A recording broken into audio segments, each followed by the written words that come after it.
Neat ಪ್ರತಿಭಟನೆ ವೇಳೆ ಭಾರಿ ಹೈಡ್ರಾಮಾ. ಕಾಂಗ್ರೆಸ್ ನಾಯಕರನ್ನ ವಶಕ್ಕೆ ಪಡೆದ್ರು ಪೊಲೀಸರು. ದೆಹಲಿಯಲ್ಲಿ ಆಗ್ತಾ ಇರುವಂತ ಬೆಳವಣಿಗೆ ಇದು. ಈ ವೇಳೆ ವೇಣುಗೋಪಾಲ್ ಅವರು ಅಸ್ವಸ್ಥರಾಗಿದ್ದಾರೆ ಅನ್ನುವಂತ ವರದಿ ಬರ್ತಾ ಇದೆ. ನುಗ್ಗಲಿನಲ್ಲಿ ಅಸ್ವಸ್ಥರಾದ್ರು ವೇಣುಗೋಪಾಲ್ ಅವರು. ಸಫೋಕೇಟೆಡ್ ಆಗಿರುತ್ತೆ, ಗಾಳಿ ಬರ್ತಾ ಇರೋದಿಲ್ಲ. ದೆಹಲಿಯಲ್ಲಿ ನೀಟ್ ಪ್ರತಿಭಟನೆ ವೇಳೆ ಭಾರಿ ಹೈಡ್ರಾಮಾ ಆಗಿದೆ. ಕಾಂಗ್ರೆಸ್ ನಾಯಕರನ್ನ ವಶಕ್ಕೆ ಪಡೆಯುವಂತ ಕೆಲಸ ಪೊಲೀಸರು ಮಾಡಿದ್ದಾರೆ.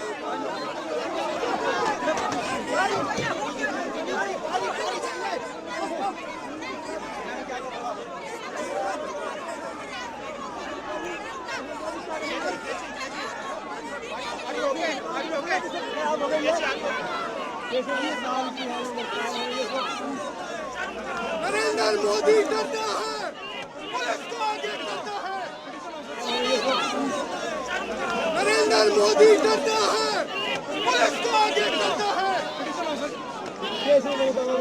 ಕಾಂಗ್ರೆಸ್ ಪಕ್ಷ ಮಲ್ಲಿಕಾರ್ಜುನ್ ಖರ್ಗೆ ಸಾಹೇಬರು, ರಾಹುಲ್ ಗಾಂಧಿ ಅವರು, ಪ್ರಿಯಾಂಕಾ ಗಾಂಧಿ ಅವರು ಮತ್ತು ಸುಮಾರು 100ಕ್ಕೂ ಹೆಚ್ಚು ಪಾರ್ಲಿಮೆಂಟ್ ಮೆಂಬರ್ಸ್, ನಾನು ಸತೀಶನ್, ನಾವೆಲ್ಲ ಸೇರಿ ಇವತ್ತು ಪ್ರಧಾನಮಂತ್ರಿ ಮನೆ ಮುಂದೆ ಪ್ರತಿಭಟನೆಯನ್ನ ಮಾಡ್ತಾ ಇದ್ದೇವೆ.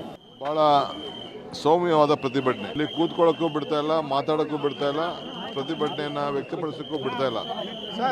ಅದಕ್ಕೆ ನಾವು ಹೋರಾಟವನ್ನ ಮಾಡ್ತಾ ಇದ್ದೇವೆ. ನಮ್ಮ ನಾಯಕರನ್ನು ಈಗಾಗಲೇ ಬಂಧಿಸಿದ್ದಾರೆ. ಈ ದೇಶದ ಯುವಕರ ಭವಿಷ್ಯ, ವಿದ್ಯಾರ್ಥಿಗಳ ಭವಿಷ್ಯ ನಾವು ಕಾಪಾಡಬೇಕಾದ್ದು ನಮ್ಮ ಕರ್ತವ್ಯ.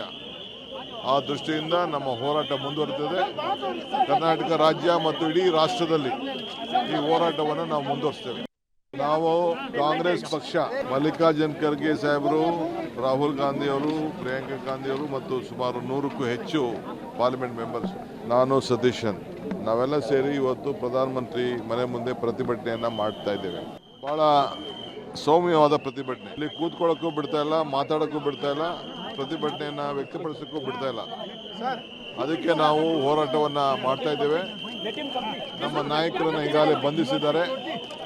ಈ ದೇಶದ ಯುವಕರ ಭವಿಷ್ಯ, ವಿದ್ಯಾರ್ಥಿಗಳ ಭವಿಷ್ಯ ನಾವು ಕಾಪಾಡಬೇಕಾದ್ದು ನಮ್ಮ ಕರ್ತವ್ಯ. ಆ ದೃಷ್ಟಿಯಿಂದ ನಮ್ಮ ಹೋರಾಟ ಮುಂದುವರಿತದೆ. ಕರ್ನಾಟಕ ರಾಜ್ಯ ಮತ್ತು ಇಡೀ ರಾಷ್ಟ್ರದಲ್ಲಿ ಈ ಹೋರಾಟವನ್ನು ನಾವು ಮುಂದುವರಿಸ್ತೇವೆ. ನಾವು ಕಾಂಗ್ರೆಸ್ ವಿಚಾರದಲ್ಲಿ ರಾಜಕೀಯ ಈಗ ಗರಿಗೆದರ್ತಾ ಇದೆ. ನೀಟ್ ಪರೀಕ್ಷೆ ವಿಚಾರದಲ್ಲಿ ಆದಂತ ಬೆಳವಣಿಗೆಯಲ್ಲಿ ಕೇಂದ್ರ ಸರ್ಕಾರ ತನ್ನ ಹಠಮಾರಿ ಧೋರಣೆಯನ್ನ ಬಿಡ್ತಾ ಇಲ್ಲ.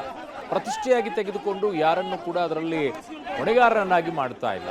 ಎಲ್ಲವೂ ನಡೆಯುತ್ತೆ ಬಿಡು ಅನ್ನೋ ರೀತಿಯಲ್ಲಿ ಮಾನಸಿಕತೆಯನ್ನು ಇಟ್ಕೊಂಡು ಕೂತಂಗಿದೆ.